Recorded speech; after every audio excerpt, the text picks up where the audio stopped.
Tanzania ipo tayari kwa AFCON 2027.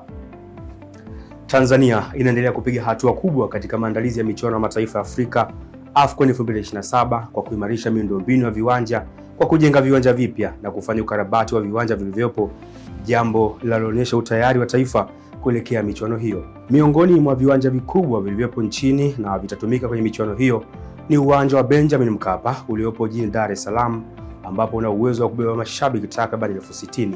Uwanja huo ni miongoni mwa viwanja vinavyoheshimika barani Afrika, ukiwa kwenye orodha ya viwanja 20 vikubwa zaidi barani humo, na mara nyingi hutumika kuandaa mechi kubwa za kimataifa pamoja na mashindano mbalimbali ya mpira wa miguu.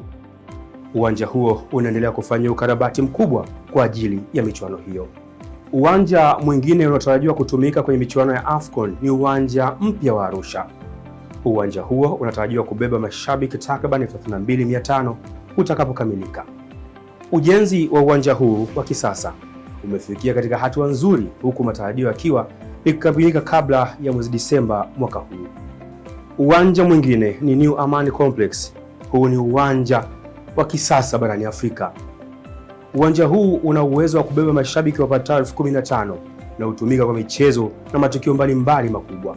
Burudani za AFCON 2027 zinatarajiwa kuchukua nafasi katika uwanja huu uliopo Unguja, Zanzibar. Aidha, Zanzibar pia inatarajiwa kuwa na uwanja mpya wa kisasa utakaofahamika kama Fumba, ambao unatarajiwa kubeba mashabiki takriban 35,000 utakapokamilika. Uwanja huu upo kwenye orodha ya viwanja vinavyotarajiwa kutumika kwenye michuano ya AFCON inayotarajiwa kuanza mwezi Juni 2027. Pia AFCON 2027 itavuma makao makuu ya nchi Dodoma, ambapo kutajengwa uwanja mpya wa kisasa.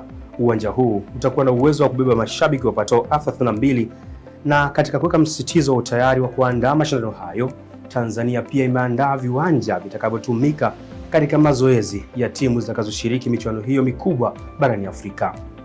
Miongoni mwa viwanja hivyo ni viwanja vya Gymkhana, viwanja vya shule ya sheria pamoja na viwanja vya Meja Jenerali Isamuhyo, vyote vya Dar es Salaam. Na baadhi ya viwanja vya mazoezi vilivyopo Zanzibar pia vitatumika. Kwa kishindo hiki, pasina shaka Tanzania ipo tayari kuandika historia hiyo ya kipekee kwa kuandaa michuano hiyo mikubwa barani Afrika, ikishirikiana na nchi jirani za Kenya na Uganda. Mimi ni Alfred Kavishe, Daily News Digital, Dar es Salaam.